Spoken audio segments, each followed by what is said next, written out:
కలుగును గాక. చేరవచ్చిన సంఘమంతటికి ప్రభు పేరట నా వందనాలు తెలియజేస్తున్నాను. ఈ సమయంలో మనకు చదవబడినటువంటి ఉత్తర ప్రత్యుత్తర పాఠం నుండి మొదటి సమయాల గ్రంథము 24వ అధ్యాయము 13వ వచనము 18వ వచనాన్ని మనం ధ్యానిద్దాం. మొదటిగా 18వ వచనం.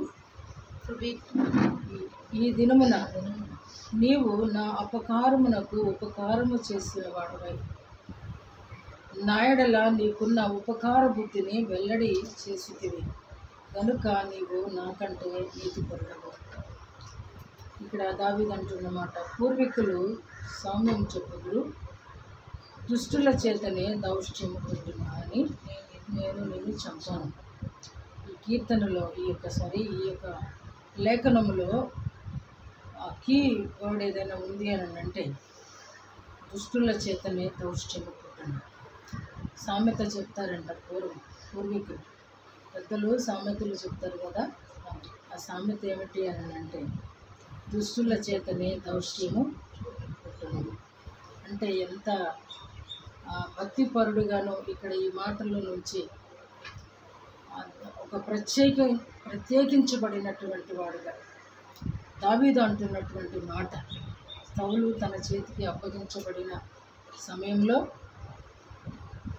అవకాశం ఉండి కూడా ఒకవేళ సౌలు దగ్గర 3000 మంది ఉన్నప్పటికీ, దావీదు దగ్గర 600 మందే ఉన్నప్పటికీ దావీదు ఒక్కడే 10,000 మందిని చంపేవాడు. అది దేవుని కృప, దేవుడు ఆయనకి ఇచ్చినటువంటి ధన్యత. కానీ ఈరోజు ఒక గుహలో దాక్కున్నప్పుడు ఒకవైపు వాళ్ళు ఉన్నారు, ఒకవైపు వీళ్ళు ఉన్నారు. అంటే ఇద్దరు కూడా అంటే సౌలు దగ్గరకు వచ్చాడు, తన వస్త్రపు చెంగును కోసాడు. కోసిన తర్వాత కూడా ఒకప్పుడు యుద్ధం చేద్దాము అని అంటేనేమో దావీదుతో ఉన్న వాళ్ళు ఏమన్నారంటే, అయ్యా మనం వద్దు, మనం గెలవలేమని దావీదుని భయపెట్టారు. ఇప్పుడు వీళ్ళు ఇస్తున్నటువంటి సలహా ఏమిటి అని అంటే, ఇదిగో నీకు దేవుడు అప్పగించేస్తున్నాడు, నీ శత్రువును నువ్వు లేకుండా చేసేయమని చెప్పేసి సలహా ఇస్తున్నారు. అంటే సలహాదారులు కూడా మనకి ఎప్పుడు కూడా మంచి వాళ్ళు ఉండాలి. సలహాలు ఏదో ఒక సలహాలు ఇచ్చేవాళ్ళు అయితే చాలామంది ఉంటారు, కానీ ఒక మంచి సలహాదారి అవసరం. సలహాదారులు మంచిగా లేకపోతే యజమానుడు సరిగా నడిపించలేడు. అందుకని ఇప్పుడు చాలామంది తిట్టుకుంటున్నారు కదా, రాజకీయాలు మాట్లాడలేము, కానీ సలహాదారులు మనకి ఎప్పుడు కూడా. అందుకని భార్య భర్తకి మంచి సలహాదారిగా ఉన్నారు. ఇప్పుడు కూడా పనికిమాలిన సలహాలు ఇచ్చి పనికిమాలిన వైపు మార్గాన్ని త్రిప్పివేసేటువంటి సలహాదారిగా ఉండకూడదు. అది నష్టం వచ్చినా సరే సలహా మాత్రం నువ్వు ప్రభువుకు మెచ్చేదిగా ఇవ్వాలి. నీకు నచ్చేది మైనస్ చేసేసుకోవాలి. ఎప్పుడు కూడా ప్రభు దగ్గరికి వచ్చినప్పుడు మనకు నచ్చినవన్నీ కూడా కట్ చేసేస్తూ ఉంటాడు. ప్రతిదీ కూడా మనకి ఏది బాగా ఇష్టపడతామో దాన్ని దేవుడు మానేసేయమని చెప్తారు. మనం అత్యధికంగా ఎవరిని ప్రేమిస్తామో వాళ్ళు మనల్ని విడిచి వెళ్ళిపోతూ ఉంటారు. అదే జరుగుతూ ఉంటుంది. ఇక్కడ కూడా వీళ్ళ దగ్గర ఉన్నటువంటి వారు, ఎందుకనంటే వీళ్ళందరూ కూడా యోగ్యులైన వాళ్ళు కాదని 2 అధ్యాయాల ముందు మనం నేర్చుకున్నాం. ఆయన దగ్గరికి వచ్చిన వాళ్ళందరూ కూడా, దావీదు దగ్గర ఉన్న వాళ్ళు ఇంచుమించు 400 మంది కూడా వాళ్ళ సమస్యలే వాళ్ళకి తీర్చుకోలేనటువంటి వారు.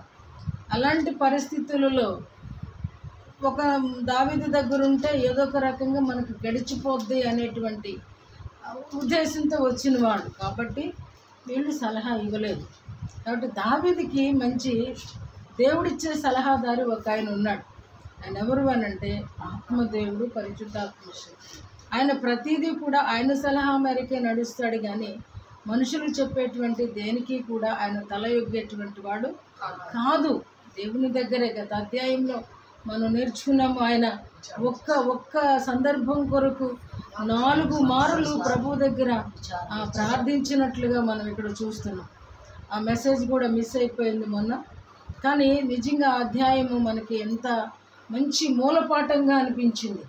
చాలా చక్కగా దేవుడు దావీదుని ఎంత బాగా మలుస్తున్నాడు అని ఆశ మనకు కూడా కలుగుతుంది. అంటే 4 సార్లు ఆయన దగ్గరికి వెళ్ళడం అనేది మన ఆత్మీయ జీవితాలకి రోజు 4 సార్లు ప్రార్థించడం అనేది ఎంత ఆశీర్వాదకరమో ఇప్పుడు తర్వాత అధ్యాయంలో మనకు అర్థమవుతుంది.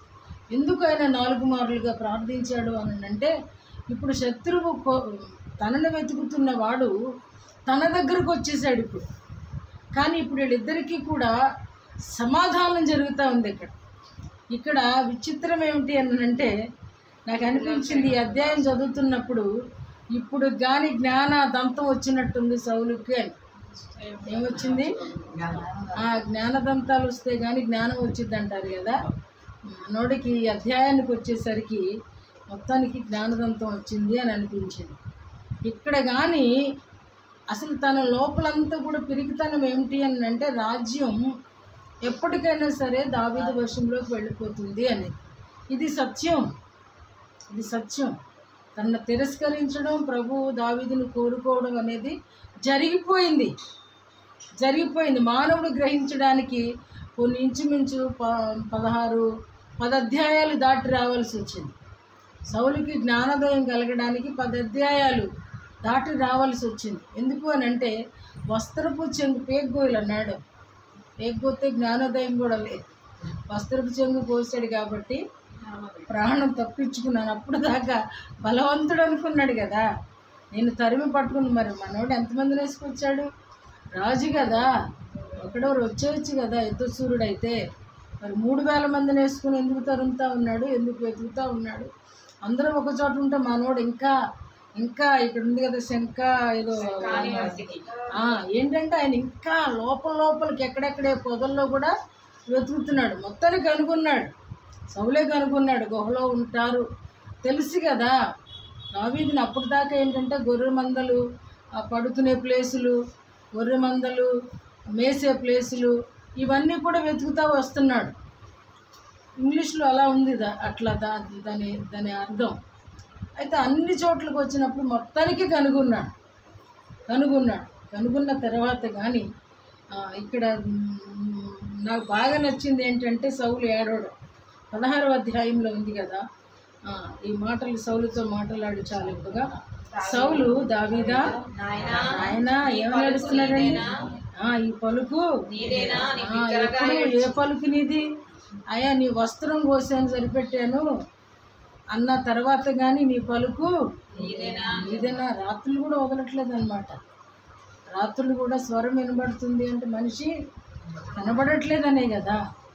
నాయనా నీవేనా నా దగ్గరికి వచ్చినాడు అంటే, నిజంగా ఆ సన్నివేశం శత్రువు ఎదురుపడిన తర్వాత విడిచిపెట్టడం అంటే అది దావీదు వల్లే అవుతుంది. అది దావీదు వల్లే అవ్వగలదు. ఎందుకు అని అంటే, అక్కడ ముందే అంటున్నాడు, దుష్టుడి వల్లే దౌష్ట్యం పుడుతుంది, దుష్టుడి వల్లే దుష్టత్వం పుడుతుంది, నాశనకారే నాశనాన్ని కలుగు చేస్తాడు. కానీ ఈయన నాశన పుత్రుడు కాదే, ఈయన దేవుని కుమారుడు. ఈరోజు అందుకనే బైబిల్లో క్రొత్త నిబంధనకు వచ్చేసరికి చాలామంది పిలుపులో ఏమని ఉంది అని అంటే, యేసు ప్రభుని దావీదు కుమారుడు అని పిలిచారు. ఇంత ధన్యత దావీదుకి దేవుడు ఇస్తుంటే ఎలా దౌష్ట్యాన్ని చేయగలుగుతాడు దావీదు? తన చేతులకి అంటింది తుడుచుకోవటానికి ప్రయత్నం చేస్తున్నాడే తప్ప ఆయన ఖండించుకోవడానికి ప్రయత్నం చేయట్లా. ఇక్కడ విశ్వాసులు మనం నేర్చుకోవలసిన సత్యం ఏమిటంటే, దుష్టత్వము అంటనీయను. మన పాటలు పాడతాం, దుష్టత్వము నా చేతులకు అంటనీయను, నా కళ్ళు చూడనీయను అని పాడతాం. పాడడం వరకే కానీ అది ఎంజాయింగ్గా, అది ఎప్పుడు వస్తుందంటే ఆ ఎంజాయ్మెంట్ అనేది హృదయంతో పాడుతున్నప్పుడు. టీచర్ గారు ఒక వచనాన్ని రిపీట్ చేస్తున్నారు అని అంటే అందులో కొంత మకరందం ఆమెకు దొరుకుతుంది. కొంతమందికి అనిపించవచ్చు ఏంటి ఇవిడ మళ్ళీ పాడుతుంది అని. నాకు అనిపిస్తుంది ఆమెకు అది దొరికింది, ఆ పాయింట్, ఆ కీ పాయింట్ పట్టుకోగలిగాం మనం. నేనైనా అంతే, తను పాడదాం అనుకున్నది నేను కూడా దాన్ని మళ్ళీ పాడదాం అనిపిస్తుంది. కాబట్టి దౌష్ట్యం అనేది మన చేతులకి అంటకుండా ఉండాలి. ఆరాధన అనేది ఎప్పుడు ఉంటుంది అని అంటే, ఈ ఆరాధనకి కనెక్ట్ అయినప్పుడు నడినెత్తి మొదలుకొని అరికాలు వరకు కూడా ఫీలింగ్ ఉంటుందండి. ఫీలింగ్ ఉంటుంది, జలతరింపు ఉంటుంది. ఆ ఫీలింగ్ ఎంతమంది అనుభవిస్తున్నారో తెలియదు. అది అనుభవించకపోతే ఆరాధనలో మనం ఇన్వాల్వ్ అయినట్లు కాదండి. ఇంకా ఆ పులకింత నీకు రావటం లేదండి. మరి ఇది కరెక్ట్ వర్డో కాదో, ఇది దైవికంగా ఈ మాట మాట్లాడవచ్చో లేదో నాకు తెలియదు, కానీ ఆ పులకరింత అనేది ఆ మనిషి అనుభవించకపోతే ఇంకా నువ్వు దేవునికి సబ్మిట్ కాలేదని లెక్క. అంటే నువ్వు ప్రభువుకి అదే ఏమంటారు, ఆ బలిపీఠం మీదకి ఓ గొర్రెగా నువ్వు రాలేదని లెక్క. నువ్వు ఇంకా అనాలోచనగా ఉన్నావు అని అంటే, దావీదు ఎక్కడున్నా సరే, ఎక్కడన్నా ఒక మాటకి దొరుకుతాడేమో అని నేను వెతకనవసరం లేదు, ఎవరు వెతకనవసరం లేదండి. ఎక్కడున్నా, ఏ క్లిష్ట పరిస్థితిలో ఉన్నా, ఏ కష్టకాలంలో ఉన్నా, తను మాత్రం ఆ ప్రశంసను అనుభవిస్తూనే ఉంటాడు. ఇక్కడ ఎక్కడ గమనిస్తామంటే, తన వస్త్రపు చెంగు కోసినప్పుడు ఎంత పశ్చాత్తాపడుతున్నాడో ఇక్కడ చదివినప్పుడు చూడండి. ఇతడు యెహోవా చేత అభిషేకం నొందినవాడు కనుక అభిషేకుడైన నా ప్రభువునకు నేను ఈ కార్యము చేయను. యెహోవాను బట్టి, ఇదండి నా మాట. దేవునిని బట్టి మనం ఏమి చేయాలన్నా దేవునిని బట్టి అండి. అయితే మనిషి పీకలు కోసేసుకుంటున్నారు. మనుషులు పసికందులను చూడకుండా ఎంతో అసభ్యంగా, ఎంతో దుర్మార్గంగా ప్రవర్తిస్తున్నారు అని అంటే కారణం ఏంటి అని అంటే, దుష్టుల వల్లే దుష్టత్వం పుట్టుద్ది. వాళ్ళల్లో దుష్టుడు ప్రవేశించాడు కాబట్టి దావీదులో దుష్టుడికి అవకాశం లేదు. అసలు ఇక్కడ కూడా ఏమంటున్నాడంటే నా ప్రభువుకి కానీ ఈ మాట మొర్దెకై దగ్గరికి వచ్చేసరికి తను అనగలిగాడా? హామాను విషయంలో తను అనగలిగాడా? ఏమండి, ఇద్దరు ఒక సంబంధితులే. అనగలిగాడా? సున్నతి లేని వాడి కొరకు నేను వంగి నమస్కారము చేయను అన్నాడు. అది రోషం. ఇక్కడ రోషం లేక కాదండి, ఇది అధికమైన ఒబీడియన్స్. నా ప్రభువుకి నేను ఈ కార్యము చేయకూడదు. ఎందుకనంటే నాకంటే ముందు ఆయన అభిషిక్తుడిగా ఉన్నాడు. అంటే ఒక విశ్వాసిని ఎంతగా గౌరవించుకోవాలో కూడా ఈ మాటలు మనం ధ్యానిస్తూ ఉన్నప్పుడు అనిపిస్తుంది. ఇప్పుడు ఎక్స్-రాజు అని చెప్పచ్చు. ఎప్పుడు ఎక్స్-రాజు అయిపోయాడు అంటే, గొల్యాతుని చంపేసినప్పుడే దావీదు జనుల్లోకి వెళ్ళిపోయాడు. రాజు అవుతాడు అనేది సౌలుకి తెలిసే తన్నుతున్నాడు. దావీదు అనేవాడు లేకపోతేనే మరలా నా కొడుకు రాజు అవుతాడు అనేటువంటి అతని ప్రయాసలో కూడా పర్లేదు, అది శరీర సంబంధమైంది. దేవుడు శరీర సంబంధాన్ని ఎక్కడ లక్ష్య పెట్టాడు కదా. శరీర సంబంధమైన ఆలోచన, వారసత్వం కోసం ఆయన ఏం చూడడు. ఆయన మాట వినేవాళ్ళు కావాలి, ఆయన మాటల ప్రకారం నడిచేవాళ్ళు కావాలి. ఎంత బాధపడిపోతున్నాడు అంటే, అరే యెహోవాను బట్టి నేను చంపను అని తన జనులతో చెప్పాడు. కాబట్టి నిజంగా ఇంకొక మాట ఏమనుందంటే, తర్వాత ఏమనుందంటే, దావీదు నేల సాష్టాంగపడి నమస్కారము చేసి సౌలుతో, దావీదు నీకు కీడు చేస్తాడని ఎవరో నిన్ను మిస్గైడ్ చేస్తున్నారు, నిన్ను మిస్గైడ్ చేస్తున్నారు, కానీ నేను మిస్గైడ్ అవటం లేదు. నీవే వృధాగా రాజువై ఉండి సింహాసనం వదిలి, చక్కటి పరుపు వదిలి, సుఖాన్ని వదిలి నువ్వు అరణ్యం వెంబడి, గొర్రెల వెంబడి, కొండల వెంబడి, ఆ గుహల వెంబడి తిరుగుతున్నావు రాజా. అక్కడ కూడానండి తరిమేవాడికి ఎవడు సాష్టాంగ పడతాడండి? అసలు నా ప్రాణం తీయడానికి చూస్తున్నాడని తెలిసిన తర్వాత పగ పెరగాలి, కానీ ఇంకా విధేయత చూపించడం అంటే అది దేవుని బిడ్డలకే సాధ్యము అనేది అధ్యాయం మనకి నేర్పిస్తుంది. మన గురించి బ్యాడ్ మాట్లాడుతున్న వాళ్ళని ప్రేమించడం మనకి చాలా కష్టం. అది జీర్ణం అవ్వదు ముందు. మన గురించి ఓవేళ బ్యాడ్ ఉన్నప్పటికీ కూడా ఆ బ్యాడ్ వాళ్ళు మాట్లాడుతున్నారు అన్నప్పుడు, వాళ్ళ నోటులో నుంచి విన్నప్పుడు నా సంగతి వాడికి ఎందుకు అని అనుకుంటాం. కానీ ఇక్కడ అసలు తను చంపుతున్నాడు, తను తరుముతున్నాడు, తను పట్టుకోవడానికి ప్రయాసపడుతున్నాడు, దావీదును చంపేయడానికి ప్రయత్నాలు జరుగుతున్నాయి అని తెలిసి కూడా దావీదు సాష్టాంగపడడు. ఒకటి మాటల ద్వారా పశ్చాత్తాపడడం అంటే అదొక దారివే. మళ్ళీ తనని పిలిచి సాష్టాంగపడడం, నా తండ్రి అని ఆయన్ని పిలవడం, నా తండ్రి చూడుము. నా తండ్రి ఎంత విధేయత, ఎందుకు హృదయానుసారుడు అయ్యాడు అని అంటే ఈ అధ్యాయం చాలండి. దేవుడు అంతగా హత్తుకుని నీకు శాశ్వతమైన కృపనిస్తాను అని అంతగా దావీదు విషయంలో ఆ దేవుడు మాట్లాడాడు అని అంటే కేవలం ఏంటి అని అంటే తను చూపిస్తున్నటువంటి ఓ విధంగా శత్రువు, వీళ్ళిద్దరూ కూడా భగ్న శత్రువులు అంటారు కదా, ఒకరినొకరు చంపుకోవడానికి చూసేటువంటి శత్రుత్వము. కానీ వన్ సైడ్ వారే, ఇది వన్ సైడే వెతుకుతున్నాడు. కానీ దావీదుకి ఆ శత్రుత్వం కానీ, అతనిని చంపాలని కానీ, అతన్ని ఎంత నాశనం చేయాలని కానీ ఎక్కడా లేదు. తన కుమారుడు ఎదురుపడినప్పుడు అతనికి కూడా ఇతడు సాగిలపడ్డాడు. గత అధ్యాయం, ఈ అధ్యాయంలో కూడా అలాగనే తండ్రికి సాగిలు పడుతూనే ఉన్నాడు. ఎప్పుడు తన కుమారుడికి విధేయుడిగానే ఉన్నాడు, తండ్రికి విధేయుడిగానే ఉన్నాడు. తన మనసులో పూర్తిగా గౌరవం ఉంది. అయినప్పటికీ ఈ సత్యం అనేది అసత్యములో ఉన్న వ్యక్తులకి అర్థం కాదు. వెలుగును గురించి చీకటి సాక్ష్యం ఇవ్వలేదు, వెలుగును గురించి వెలుగే సాక్ష్యం ఇస్తుంది. కాబట్టి అందుకని దావీదు భక్తుడు అంటున్నాడు, రాజా అసలు ఆ ఉద్దేశమే నాకు లేదు. నీ ప్రాణం దావీదుకు అతని ప్రాణం తీయాలంటే ఇంటికెళ్ళి చంపేయగలడు ఒక్క క్షణంలో. రాత్రిపూట ఆయన పడుకున్న సమయంలో ఈ భార్య దగ్గరికి వెళ్తాడు. ఇంట్లో వ్యక్తే కదా, అల్లుడే కదా. కానీ ఆయనకి అసలు రాజా అది దుష్టుల చేతికి జరుగుతుంది, దుష్టుడికి దౌష్ట్యం పుడుతుంది, నాకు అలాంటి ఉద్దేశం లేదు. ఇలా ఇంత చక్కగా మాట్లాడిన తర్వాత సౌలు అంటున్న మాటలు నీవు నిజముగా అయ్యా నాకు ఉపకార బుద్ధి చూపించావు. నాకంటే నీవు నీతిపరుడవయ్యా, నాకంటే నీవు నీతిపరుడవు.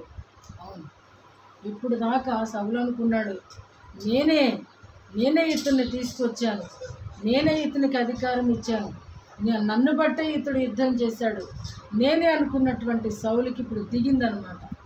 ఏమని, నా జనులు నిన్ను చంపేయమంటున్నారయ్యా, కానీ నాకు అలాంటి ఉద్దేశం లేదు అన్నప్పుడు తెలుసు కదా దావీదు శక్తి ఏమిటో సౌలుకి తెలుసు, తన పవర్ తెలుసు. దావీదు పట్టుకుంటే అవతల శత్రువు ఎవడైనా ఆ చిన్న చెత్త పరిక లాంటి వాడే, అంత పవర్ఫుల్ అని తెలిసి ఇప్పుడు అంటున్నాడు, అయ్యా నీవు నీతిపరుడవయ్యా, అపకారం నేను కలిశాను, కానీ నాకు నీవు ఉపకారము యోచిస్తున్నావు, ఉపకారం చేస్తున్నావు. కాబట్టి నాకంటే నీవే గొప్పవాడు. ఇంకెలా దీవిస్తున్నాడంటే నీవు రాజు అవుతావు,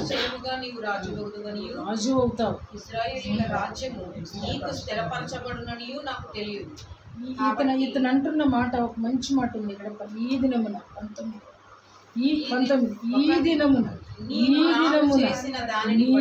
నాకు చేసిన దానిని బట్టి యెహోవా ప్రతిగా నీకు మేలు చేయునుగాక. ఇప్పుడు వచ్చింది, అందుకే అన్న జ్ఞానదంతం వచ్చింది. ఇప్పుడు వచ్చింది, నీవు నాకు చేసిన దానికి అంటే ఇప్పుడు దాకా మంచి చేయలేదా? ఏమండి, దయ్యం పట్టినప్పుడల్లా వదిలించట్లేదా? తన రాజ్యాన్ని నిలబెట్టలేదా? తన పరువు కాపాడలేదా? ఎంత చేసినా సరే ఆ బుర్రలో ఉన్న చెడుతనం మంచిని గ్రహించనీయలేదు. ఎప్పుడైతే ప్రాణం పోవలసినటువంటి స్థితిలో అంటే అక్కడ దాకా తెచ్చుకుంటాం అనమాట. మనుషులు ఎక్కడ దాకా తెచ్చుకుంటాం? ప్రాణం మీదగా తెచ్చుకుంటాం అంటారు కదా పెద్దోళ్ళు. ఎందుకు రాపోయే ఏదో ఏంటో ముళ్ళుతో పోయేదాన్ని అంటారు కదా, ప్రాణం మీదగా తెచ్చుకుంటావు ఎందుకంటారు? పోయేది వదిలిపెట్టగా ప్రాణం మీదగా తెచ్చుకుంటావు ఎందుకంటారు? ప్రాణం మీదకి వచ్చినాక కానీ సౌలుకి జ్ఞానం ఏమవుతుంది అంటే కొంచెం తెరవబడ్డాయి కళ్ళు, పూర్తిగా తెరవబడి ఇప్పుడు అంటున్నాడు, అయ్యా ఈరోజు నాకు నీవు చూపినటువంటి ఈమెయిల్ను బట్టి నీకు యెహోవా ప్రతిగా నీకు మంచి చేస్తాడు. నీవు మా యొక్క ఈ దేశాల మీద రాజు అవుతావు, ఈ 2 దేశాలను నువ్వు ఏలతావు అని ఆశీర్వదిస్తున్నాడని. కానీ ఈ మాటలు నిజంగా నిశ్చయముగా ఇశ్రాయేలీయుల రాజ్యము నీకు స్థిరపరచబడు, ఇది నాకు తెలియను అంటున్నాడు. ఇది నాకు తెలియను అంటే సౌల్లోకి కొంచెం మనస్సాక్షి లేచిందని నేను అనుకుంటున్నా. చచ్చిపోయినటువంటి మనస్సాక్షిలోనికి కొంచెం జీవం పుంజుకుందని అనుకుంటున్నా. కాబట్టి నీవు అసలు మంచిని చూడగలిగాడు. మంచి తన కుమారుడు కూడా ఏమన్నాడు, నీవు కూడా రాజు అవుతావు, నేను నీకు సహకారిగా ఉంటాను, సహకారిగా ఉంటాను, మరి నీ సంతానానికి నా సంతానానికి నిబంధన చేద్దామన్నాడు. చివరికి రాజుకి వచ్చి ఇతను కూడా ఏమంటున్నాడంటే, అయ్యా నా బిడ్డల విషయంలో కూడా నీవు నాకు నిబంధన చెయ్యాలని అడుగుతున్నాడు. అంటే నిజంగా ఒక భక్తిపరుని దగ్గరకు రాజులైనా రావాల్సిందే, ప్రధానులైనా రావాల్సిందే, అధికారులైనా అయినా రావాల్సిందే. ఒక భక్తిపరునికి దైవమైనా భయపడాల్సిందే, బయలుజేబులైనా భయపడవలసిందే, సేన అయినా భయపడవలసిందే. కారణం ఏంటి అని అంటే, భక్తిపరుడి దగ్గర ఉండేవాడు పరిశుద్ధాత్ముడు, దుష్టుని దగ్గర ఉండేవాడు దుష్టుడు. కాబట్టి ఈ రెండింటికి కూడా ఎప్పుడూ కూడా సమాధానం అనేది ఉండదు. కానీ దీన్ని ఎప్పటికైనా సరే భక్తిపరుడు జయించగలుగుతాడు, నీతిమంతుడు జయించగలుగుతాడు. ఒకవేళ మన వరకు ఆ శత్రువు క్రియ జరిగించాలని ప్రేరేపణ జరిగినా సరే, దేవుడు అలాంటి దుష్టత్వాన్ని మన ద్వారా జరగనీయుడు అనేటువంటిది ఈ అధ్యాయం మనకి నేర్పిస్తుంది. కాబట్టి దావీదు జీవితంలో మరొక మెట్టు ఎక్కాడు అనేది మనం ఎప్పుడో గ్రహిస్తున్నాం. ఎలా అంటే, శత్రువు చేతికి అప్పగించబడినా కూడా అతనిని చంపివేయక, అతన్ని తుడిచిపెట్టక, రాజు అవుతావు అనే అభిషేకం ఉన్నప్పటికీ కూడా త్వరపడక నిదానిస్తూ దేవుని సమయము కొరకు దేవుడు తీసుకెళ్ళి సింహాసనము మీద కూర్చుండబెట్టే వరకు వెయిట్ చేస్తున్నాడు అనేది మనం ఇక్కడ నేర్చుకుంటున్నాం. అందుకనే ఆయన దగ్గర విచారణ చేస్తూ ఆయన దగ్గర వెయిట్ చేసే వాళ్ళకి నిజంగా ఆయన waiting time is not waste time అంటున్నారు కదా, అది వేస్ట్ అయిపోదండి. ఆయన కొరకు నిరీక్షణ కలిగే వాళ్ళకి అది ఖచ్చితంగా కృప విస్తరిస్తుంది. ఇదే మన జీవితాలలో మనం నేర్చుకోవలసినటువంటి సత్యమని నేను ఈ అధ్యాయం మనకి నేర్పిస్తుంది. కాబట్టి ఒక చిన్న మిస్టేక్ చేసినప్పుడు మన వస్త్రాన్ని ఎత్తుకెళ్ళిపోవటం కూడా ఎత్తుకెళ్ళిపోవాల, ఏదో కొంచెం కట్ చేసి ఉంటాడు. కత్తులు సుత్తులు దావి దగ్గర ఉన్నాయా అని అంటే నాకు తెలియదు, బహుశా చింపేసి ఉండొచ్చు. పై వస్త్రమే, ఆ పై వస్త్రం దగ్గరికి వెళ్ళే వరకు కూడా అసలు ఆ మనిషికి కనీసం చలనం లేకుండా దావీదుని ఎలా చంపుదామని వచ్చాడబ్బా అని అనిపించింది. ఎలా చంపుదామని వచ్చాడు అంత ధైర్యంగా? అసలు దావీదు కనీసం ఒక చప్పుడు కూడా ఆ తెలియనంతగా ఎలా వెళ్ళాడు? ఆ సన్నివేశాన్ని ఊహించినప్పుడు అసలు ఎలా వెళ్ళగలిగారు? తన చుట్టూరు ఎంతమంది ఉన్నారండి? 3000 మంది ఉన్నారు. ఎలా వెళ్ళగలిగాడు? ఎలా సాధ్యమైంది? దేవుడు అలా సైలెన్స్ ఇచ్చాడనమాట, అంతే. అది చప్పుడును కూడా సౌలు గ్రహించలేనంత, అంటే ప్రతిదీ కూడా దేవుడు తన హ్యాండ్లోకి తీసేసుకున్నాడు అని నాకు అనిపిస్తుంది. ఎంత మనం చప్పుడు లేకుండా నడవగలిగినా అది ఎక్కడుందండి? అది గుహ కదా. గుహ అంటే అది అరణ్యం కదా. ఎలా సాధ్యమండి? అరణ్యంలో చక్కగా రహదారి ఉంటుందా అంటే అసలు ఊహించండి కాసేపు, చాలా కష్టం. కానీ దేవుడు ఆ విధముగా దావీదుకి ఎంతగా తోడై ఉన్నాడు, ఎంతగా ఆయన అంటిపెట్టుకుని ఉన్నాడు. కనీసం కొంచెం కదలికున్న సౌలు దగ్గర ఇటు ఉంటుందండి. రాజు బయలుదేరినప్పుడు ఆ కత్తులు కటారాలు కవచాలు లేకుండా ఎలా వెళ్తాడండి? దావీదులు తక్కువ అంచనా వేయలేదు కదా. తక్కువ అంచనా వేసేవాడైతే ఒక్కడే వెళ్ళి ఉండేవాడు కదా. 3000 మందిని ఎందుకు తీసుకొని పోతాడు? అంత అద్భుతంగా ఉంటుంది అని అంటే నిజంగా దేవుడు ఒక భక్తుడిని ఎంతగా కాపాడుతాడు. ఒక భక్తుని పట్ల ఆయనకి ఎంత శ్రద్ధ, ఒక భక్తుని పట్ల వెంటనే గ్రహించేశాడండి. వస్త్రం చెంగు కోసానన్నది వెంటనే గ్రహించి పశ్చాత్తాపడిపోతున్నాడండి. ఇది ఆయనలో ఉన్నటువంటి, మనకి కొన్ని రోజులు అయిన తర్వాత, కొంతకాలం గడిచిన తర్వాత, ఒక నొప్పి వచ్చిన తర్వాత, ఒక బాధ కలిగిన తర్వాత అప్పుడు కానీ ఏమై ఉండొచ్చు అన్నది కొంచెం ఒక చిన్న సైన్ వస్తుంది. కానీ భక్తుడు అలా కాదండి ఉండవలసింది. ఒక చిన్న దెబ్బ పడడం గానే ఎందుకు అనేది ఆలోచించగలిగిన వాడు దావీదు. అందుకని ఈయన గురించి ఎన్ని ప్రసంగాలు మనమే చెప్పుకుంటున్నాము అని అంటే తరగట్టలేదు. అందుకని శాశ్వత కృప అని అంటే ఈయనకి తరుగుదల లేదనుకుంటే ఇంకా అంత లాభమే కానీ ఈయన జీవితానికి నష్టాలు లేవు అనుకో. అటువంటి అంత అద్భుతంగా దేవుడు తనని క్రియేట్ చేశాడు, ప్రతిరోజు ఎలాగా అతని జీవితాన్ని మలిచాడు అనేది మనం ఆలోచన చేస్తే శాశ్వత కృప అనేది మనం బ్రాకెట్లో పెట్టుకుని ఉండాలి ఎప్పుడూ కూడా. అంటే ఇంకా ఆయనకి కృప ఏ రోజు తక్కువ చేయలేదు. శాశ్వత కృప అని అంటే దాని అర్థం ఏ రోజు దావీదు ఏం చేయదలుచుకున్నా అది కంప్లీటెడ్గా చేసేసాడు అన్నమాట. అంటే ఆ రోజుకి ఆయన కృప తక్కువ కాలం. మనం కూడా ఎన్నో పెయిన్స్ నుంచి ఆకలిలో వెళ్తే ఆకలికి కృపే. అరే 3 రోజులు 4 రోజులు పస్తుండి వెళ్తే సన్నిధి రొట్టెల్లో తినడం అనేది అక్కడ కూడా దేవుడు తనని బ్లేమ్ చేయాల. తీసేసిన రొట్టెనే యాజకుడే తినాలి. ఎక్కడ కూడా చూడండి ఆ శాశ్వత కృప అని అంటే కొన్ని మాటలు అర్థమయ్యేది కాదు.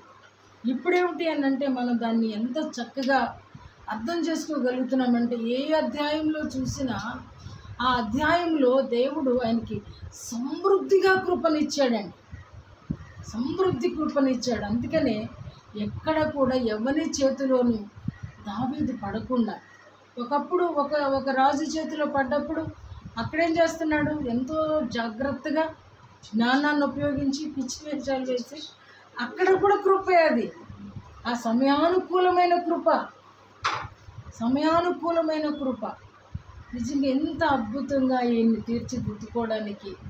అందుకేనేనండి ఎవరు చూసినా సరే ఆ దావీదు అనేటువంటి ఆ పేరును ఎంత చెప్పినా సరే తరగనటువంటి అభివృద్ధి ఆయనలో దేవుడు ఇచ్చాడండి. అంత సమృద్ధిని ఆయనకి ఇచ్చాడండి. గొర్రెలు ఒక చిన్న వ్యక్తిని తెచ్చి ఇంతగా దేవుడు ఆశీర్వదించి ఈరోజు కొన్ని లక్షల ప్రసంగాలు ఇప్పుడు తరిగి ఉండదండి ఇంకా నిధి. నిజంగా ఒక భక్తుని పట్ల దేవుడు ఎంతవరకు చేయగలడో, ఆయన చేయలేనిది ఏమి లేదు, అది కరెక్ట్ కాదు కూడా నేను ఆ మాట అనడం.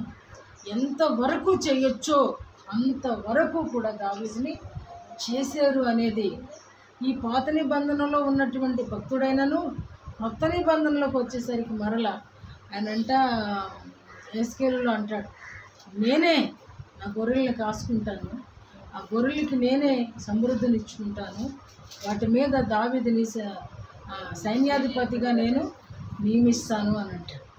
అసలు ఆయన ఎక్కడ కూడా ఆయనకి ఒక మెట్టు కూడా దేవుడు తగ్గించలేదు. దావీదు జీవితాన్ని ఎక్కడ కూడా ఒక చిన్నది పోతే పోనీ అనేది ఎక్కడ కనపడదు. కృప తక్కువ చేశాడు అన్నది కనపడదు. తినలో ఉన్నటువంటి, అందుకనే జ్ఞానాత్మపూర్ణుడు అనుచేతనే, జ్ఞానాత్మపూర్ణుడు వెంటనే బుద్ధి జ్ఞానం కూడా వెంటనే తనలో అమలైపోతాయి అన్నమాట. ఒకటి మన జీవితాలను కూడా ఒక్కసారి యోచించుకున్నప్పుడు దావీదుకి ఇచ్చినటువంటి ఈ కృపలో మనకు కూడా పాలిభాగం ఇవ్వడానికి ఆయన అసమర్థుడు కాదు. మనకు కూడా సమృద్ధిని ఇవ్వడానికి ఆయన దయాళుడు, యెహోవా దయాళుడు. ఆయన కృప నిరంతరం ఉండునని దేవుని వాక్యం సెలవిస్తుంది. నిజంగా దావీదు ఇంత యవ్వన కాలంలో ఉండి ఈ విధంగా సమయానుకూలమైనటువంటి సమయస్ఫూర్తితో నడుస్తూ వెంటనే పశ్చాత్తాపపడుతూ నేను దుష్టత్వం చేయకూడదు, ఇదే మాట మరి అప్పుడు అనలా.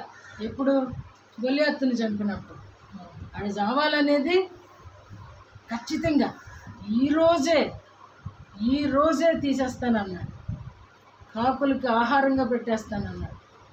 కానీ ఈవేళ సౌలుకు వచ్చేసరికి చూడండి, ఒక దుష్టుడిని, అంటే వాళ్ళ రాజ్యాన్ని నాశనం చేస్తాడు అనుకున్నవాడేమో ఒక్క క్షణంలో అతడి కత్తితో అతన్నే తీసి పడేశాడు.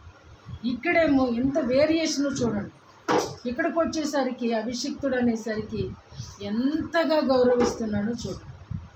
మన జీవితాలలో కూడా ఈ లెసన్ ఏంటి అని అంటే, ఒక విశ్వాసిని గౌరవించుకోవాలి. అందుకనే మీరు సహోదరులు ఒకరినొకరు పద్యములతోనూ ఆటలతోనూ ఆత్మ సంబంధమైన ప్రతీది కూడా హెచ్చరికగా ఉండాలి. అందుకనే బైబిల్ అంటుంది, ఇద్దరు యెహోవా యందు భయభక్తులు కలిగిన వారు సంభాషిస్తూ ఉన్నప్పుడట దేవుడంట ఆకాశము నుండి యెహోవా ఆలకించును అని. ఎంత అద్భుతమైన దేవుడు అండి. ఆయన గురించి మాట్లాడుకోవడం అంటే దేవునికి ఎంత ఇష్టం అండి. దేవుని గురించి మాట్లాడుకోవడం, దేవుని పక్షంగా నిలబడడం, దేవుని కొరకు బ్రతకడం దేవుడికి ఎంత ఇష్టమైనయో అంతే ఈ సీక్రెట్ దావీదు తెలుసుకోగలిగాడు. ఏది దేవునికి ఇష్టమైనదో దావీదు తెలుసుకొనగలిగాడు కాబట్టి హృదయానుసారం.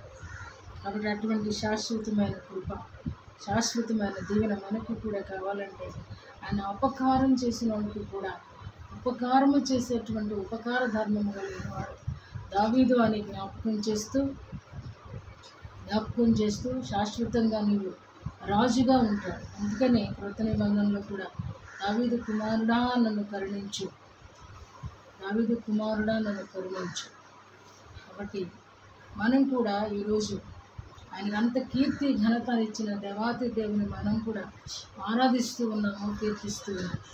మనకు కూడా ఆ ధన్యత ఇవ్వడానికి ఆయన చేతులు కొరచి కాలేదు, ఆయన చెవులు మందము కాలేదు. మనం అడిగే కొలదే పొందుకుంటాం. మనం త్రవ్వుకున్న ఓటంతా కూడా మన స్వాస్థ్యం అవుతుంది. దేవుడు అన్నాడు, మీరు యుద్ధం చేసి అదంతా కూడా మీ స్వాస్థ్యాలను మీరు పొందుకోండి అని అన్నారు. ఎవడు యుద్ధం చేసి సంపాదించుకుని శత్రువులు తరిమినోడల్లా కూడా తన స్వాస్థ్యాలు పొందుకున్నారు. అయితే ఇంకా పొందుకోలేని వాళ్ళు కూడా ఉన్నారు. వాళ్ళందరూ బద్ధకస్తులై ఉండొచ్చు. ఈరోజు మనకి కూడా ఈ రాజ్యాన్ని స్వతంత్రించుకునేది మన పోరాటం కాదు. మన పోరాటం అంతా పరలోకంలో మనం ఇల్లు కట్టుకునేటువంటి పోరాటం. ఇక్కడ ఎంత పోరాటం చేస్తావో అక్కడ సుందరమైన ఇల్లు దేవుడు మన కొరకు సిద్ధపాటు చేస్తాడు. కాబట్టి అటువంటి కృప మనకి కావాలంటే ఒకటే సీక్రెట్, దావీదు ఏ రీతిగా ట్రైన్ అయ్యాడు, ఏ రీతిగా ఆయనను హత్తుకున్నాడు.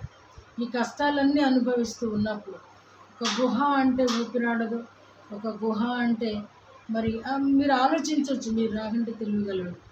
అక్కడ ఉండడం అంటే పైగా 600 మందితో కూడా ఎంత కష్టమో. తను వెళుతున్న ప్రతీది కూడా చాలా క్లిష్టమైన పరిస్థితే. కానీ అక్కడ నుండి కూడా ఆయన భక్తిని తగ్గించుకోలేదు, కోల్పోలేదు అనే సత్యం మనం జ్ఞాపకం చేసుకోవాలి. ఎందుకు దావీదు అంత భయభక్తులు కలిగిన వాడుగా ఉన్నాడు, దేవుడానికి దగ్గరగా ఉన్నాడు అనేది మాత్రమే మనం ఆలోచిస్తాం. కానీ తను వెళుతున్న ప్రయాణం ఎలా ఉన్నది అనేది మనం ఆలోచించు. నిజంగా మనం కూడా ఆ గుహ లాంటి దానిలో చేస్తే, ఒకవేళ అలాంటి అరణ్య ప్రయాణంలో ఉంటే నిజంగా దేవుడు గమ్యం చేర్చడానికి ఆయన సమర్థుడు.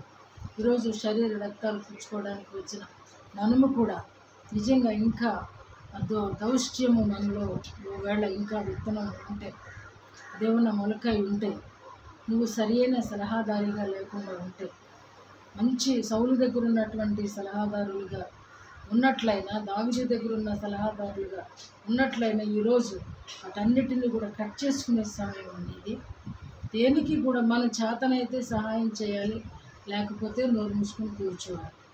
ఇదే కాబట్టి దావీదు జీవితంలో దేవుడిచ్చిన కృపను తలపోసుకుంటూ ఈ వారం కూడా ఆయన గురించి ధ్యానించడానికి ప్రభువు ఇచ్చిన కృపను బట్టి ప్రభువును స్తుతిస్తూ మనము కూడా అపకారానికి ఉపకారము చేసేవారుగా, ఉపకార ధర్మంగా మనము కూడా అపకారులుగా ఉన్నప్పుడు ఆయన ఉపకారిగా ఉన్నాడు. యెహోవా అందరికీ ఉపకారి, బైబిల్ చెప్తుంది. ఆయన అందరికీ ఉపకారి, ఆయన సిలువ వేసిన వాళ్ళకి ఉపకారి. నిన్న మా మనవరాలు అడుగుతుంది, పెద్దది అడుగుతుంది, యేసయ్య ఏం చేశారని ఆయన్ని కొడుతున్నారు, ఎందుకు కొడుతున్నారు యేసయ్యని, ఆ నీళ్ళల్లో తోసేశారేంటి, యేసయ్య అలా పడిపోవటం ఏంటి, అలా కొడుతుంటే ఈయన కూడా కొట్టవచ్చు కదా, ఆయన దగ్గర కర్ర లేదా అని అడుగుతున్నాను. ఆయన దగ్గర కర్ర లేదా, ఆయన ముట్టి చేతులతో ఉన్నాడేంటి, వాళ్ళందరి దగ్గర తాళ్ళు ఉన్నాయి, కర్రలు ఉన్నాయిగా, యేసయ్యకి కర్ర దొరకలేదా అని అడుగుతూ ఉంది. నాకు చాలా చాలా చాలా బాధ అనిపించింది. నిజంగా ఆయన ఒక మాట సెలవిస్తే ఖడ్గాల చేతుల్లోకి వచ్చేస్తాడు. కానీ ఆయన అలా దెబ్బలు తిని అప్పుడు నేను చెప్పాను ఉంటాను, యేసయ్య అలా దెబ్బలు తిని మనల్ని కాపాడారు అని. అంటే అట్లా కాపాడకూడదు, వారితో కొట్టేయాలి అంటారు. అంటే ఆ చిన్న హృదయానికి కూడా ఆయన ప్రభువై ఉంటే ఎందుకు అలాగా ప్రభువుని దెబ్బలతో కొడుతున్నారు అనేది ఆ పాట ఏదో చూసిందంట. ఆమెకు కూడా యేసయ్యని కొట్టేస్తున్నారంట. ఆ ఊరికే కళ్ళల్లో నీళ్ళు వచ్చేస్తాయి పెద్దదానికి. అంటే ఆ ప్రతి హృదయాన్ని కూడా నా ప్రభువును కొడుతున్నారు అనేది తాకింది అని నాకు అనిపించింది. అప్పుడు ఆమెను పండుకోబెట్టుకుని నేను చక్కగా చెప్పాను, ఇది యేసయ్య పుట్టుక, ఇది యేసయ్య మన కోసం అని చెప్పినప్పుడు, మన కోసం కొట్టించుకున్నారా అంటుంది. అవును, నిజంగా మన కోసమే ఆయన అంతా కూడా దౌష్ట్యం అంతటిని కూడా ఆయన మీద వేసుకున్నాడు. ప్రతి దోషాన్ని ఆయన మీద మోసాడు, ప్రతి అపకారాన్ని ఆయన మీద వేసుకున్నాడు, ప్రతి దుర్మార్గాన్ని ఆయన మీద వేసుకున్నాడు. మనందరినీ కూడా నిజంగా ఉపకార ధర్మాన్ని పంచినటువంటి దేవుని కంటే గొప్పవాడు ఎవరు లేరు. ఆయన మాదిరిగా పెట్టుకున్నాడు కాబట్టి ఆయన అపకారికి ఉపకారం చేయగలిగాడండి. మన జీవితాలలో కూడా చేతనైనంత ఉపకారం చేస్తూ మనం కూడా నీతిమంతులముగా, విశ్వాసాన్ని నీతిమంతులుగా అయిన వాళ్ళు ఉన్నారు. ఇక్కడ ఇతను అంటున్నాడు, నువ్వు నీతిమంతుడవు లేదా నీతిపరుడవు అంటున్నాడు. నిజంగా ఎంత మంచి సర్టిఫికెట్ అంటే, ఒక రాజు చేతిలో నుంచి తరమబడుతున్న చావు గోతిలో ఉన్నటువంటి వానికి ఇస్తున్నటువంటిది, నాకంటే నీవు నీతిమంతుడవు. నిజంగా అంతకంటే గొప్ప సర్టిఫికెట్ ఏం లేదు. నీతిమంతుడు అని అనిపించుకోవడం ఎంతో, ఆ నీతిమంతుడు అనే పేరు ఎవరికి తగును అని అంటే సాక్షాత్తు మన ప్రభువుకు మాత్రమే ఆయన నీతిమంతుడు అని చెప్పగలం. కానీ ప్రతి ఒక్కరు విశ్వాసము ద్వారా, పరిశుద్ధతను కాపాడుకుంటం ద్వారా, ఆయన రక్తంలో కడగబడటం ద్వారా కూడా నీతిమంతులుగా తీర్చబడ్డామని లేఖనము సెలవిస్తుంది. కాబట్టి ఈరోజు ఆయన శరీరంలో పాలు పొందడానికి, ఆయన రక్తంలో పాలు పొంది మన పాపాలను ప్రక్షాళన చేసుకోవడానికి దేవుడిస్తున్న ఈ సమయాన్ని సద్వినియోగం చేసుకుంటూ, ఎక్కడా కూడా లెక్కలేనితనంగా కానీ, అనాలోచనగా కానీ, ఎప్పుడు రెగ్యులర్గా అలాగే జరుగుతుందిగా అన్నట్లుగా కానీ, ప్రతి చర్య కానీ, ప్రతి వారం, ప్రతి నెలలో ఒకసారి ఇది రొటీన్గా కానీ ఎవరు కూడా రావద్దండి. అలా సిద్ధపాటు లేకుండా ఆయన శరీరం పుచ్చుకోవద్దు. ఎందుకు అని అంటే ఆయన్ని మరలా కొట్టడం అనేది కరెక్ట్ కాదు. మరలా ప్రతిరోజు ఆయన్ని వాయిదీయటం అనేది కరెక్ట్ కాదు. ఆయన్ని నొప్పించకుండా ఉండాలన్నా, నువ్వు చావు నుండి తప్పించుకోవాలన్నా ఒకటే స్తోత్రం, కరెక్ట్గా సిద్ధపాటు ఉంటేనే ప్రభు శరీర రక్తాలలో పాలు పొందుదాం. అటువంటి కృప దేవుడు అనుగ్రహించాలని, మనల్ని కూడా ఆయన ఉపకారులుగా తీర్చిదిద్దడానికి ప్రయాసపడాలని ప్రభు పేరట హెచ్చరిక చేస్తూ ముగిస్తున్నాను. దేవుడు తన పరిశుద్ధ వాక్యాన్ని దీవించుగాక. ఆమేన్.